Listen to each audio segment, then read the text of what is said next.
Information received. Internet connection established. You have received a voicemail. Mobile Task Force Kappa 42. Angel reporting in. Item SCP-1933. Bailey's Santa. Object Class. Safe. Special Containment Procedures. SCP-1933 is to be kept in a standard low-security cell equipped with basic furnishings. It is to be provided with 2 liters of Irish whiskey, 500 milliliters of double cream, no less than 48% fat content, 25 grams of powdered sugar, and 20 milliliters of refined vegetable oil on a daily basis.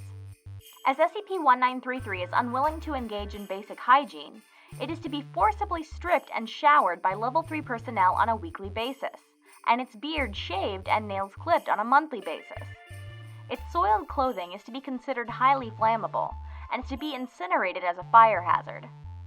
Description: SCP-1933 is an obese, middle-aged, Caucasian male in a constant state of moderate to severe alcoholic intoxication.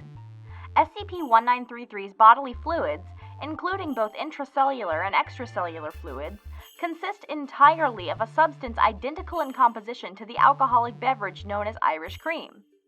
This substance adequately fulfills the functions of the fluids it replaces in SCP-1933's tissues, despite the fact that it renders normal biochemical processes essential to life impossible. Foundation scientists have been unable to determine how it manages this. SCP-1933 subsists on a diet of cream, Irish whiskey, sugar, and refined vegetable oil, the basic ingredients of most commercially produced varieties of Irish cream. It prefers to supplement its diet with small amounts of various herbs and flavorings, usually coffee, but these are not essential to its survival.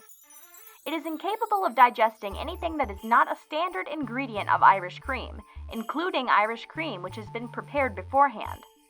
SCP-1933 will display effects consistent with acute malnutrition if its blood alcohol content significantly falls below or exceeds the range of 15 to 20%. SCP-1933's bodily fluids are safe for human consumption if intake is limited to 25 milliliters or less within 24 hours. If a subject exceeds the limit, there is a significant risk that all their bodily fluids will be transformed into Irish cream. This substance does not fulfill the functions of the bodily fluid that it replaces. As such, it is instantly fatal. The probability that a subject's bodily fluids will be transformed into Irish cream increases by approximately 5% for each additional milliliter of SCP-1933's bodily fluids consumed. It is not known if the bodily fluids of SCP-1933's victims would have the same anomalous effect as SCP-1933's bodily fluids if they were to be consumed. Prior to containment, SCP-1933 was chronically homeless, sleeping either on the street or in derelict buildings, wearing a Santa Claus suit at all times, stealing money with which to purchase the specific items of food or drink necessary for its survival, and collecting its bodily fluids in bottles. It would attempt to break into people's homes between 2300 hours on December 24th and 0500 hours December 25th, and place crudely wrapped bottles of its own bodily fluids alongside the other wrapped presents, with the intention that they would later be unwrapped and subsequently consumed.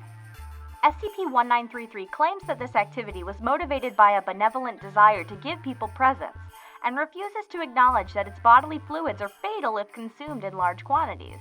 It has not been determined whether it is genuinely unaware and unwilling to accept that this is the case, or whether it is trying to conceal malicious intentions.